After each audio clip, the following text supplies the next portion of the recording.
Guardati la mano. Adesso. Osserva la pelle, le vene, le ossa sotto la carne.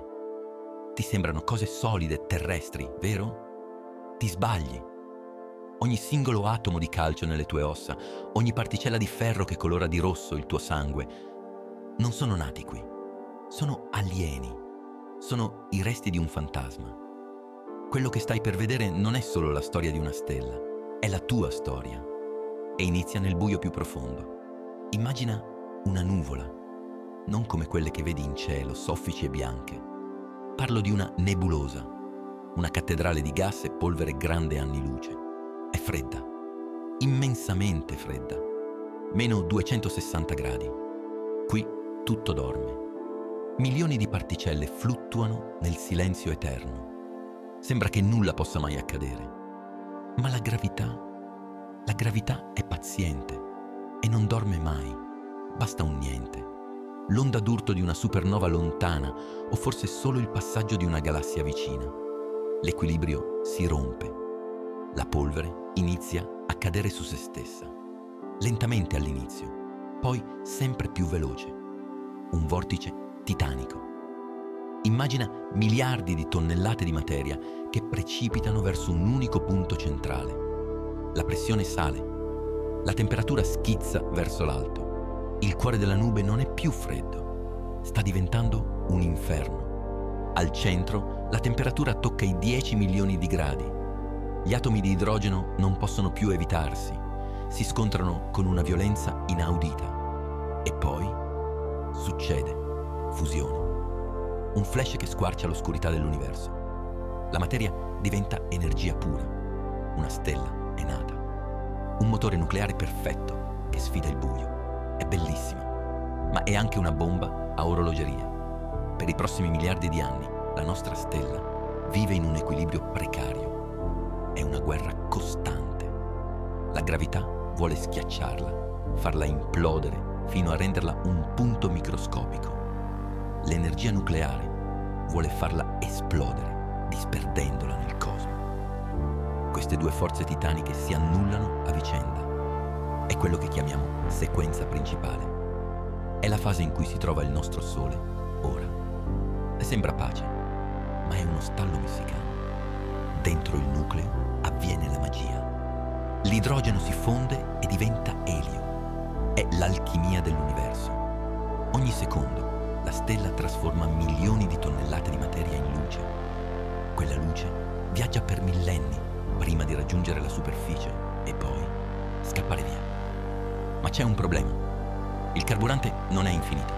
Il serbatoio si sta svuotando. E quando l'idrogeno finisce, la gravità sente l'odore del sangue. Senza idrogeno, il nucleo si contrae, si riscalda ancora di più. La stella, disperata, inizia a bruciare elio. E qui le cose cambiano drasticamente. La reazione è più calda, più violenta. La pressione interna vince sulla gravità. La stella si gonfia, si espande, diventa mostruosa. Inghiotte i pianeti che le orbitano intorno. Diventa una gigante rossa.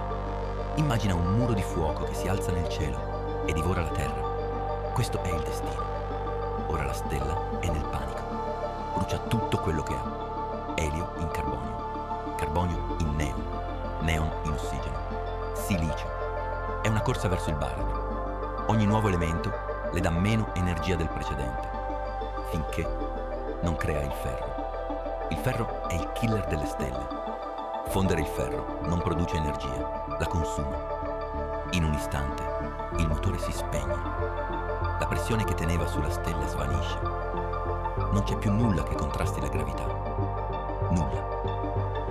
Immagina un oggetto grande come 1 milione di terre che collassa in uno spazio grande quanto una città. Succede in un quarto di secondo.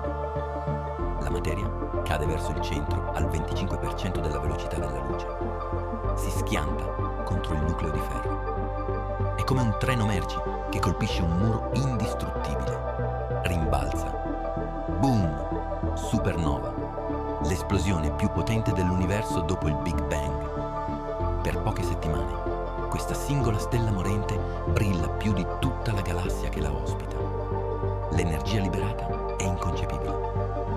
Ma ascolta bene, qui c'è il segreto. In questo forno apocalittico la temperatura è così alta che gli atomi vengono forgiati a forza. Ricordi la tua mano? Il calcio, il ferro, l'oro del tuo anello. Non esistevano all'inizio dell'universo. Sono stati creati ora, in questo esatto momento di morte.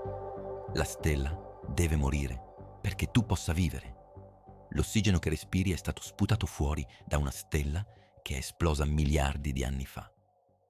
Siamo fatti di scorie nucleari. Siamo polvere di stelle che ha preso vita. Al centro dell'esplosione rimane qualcosa.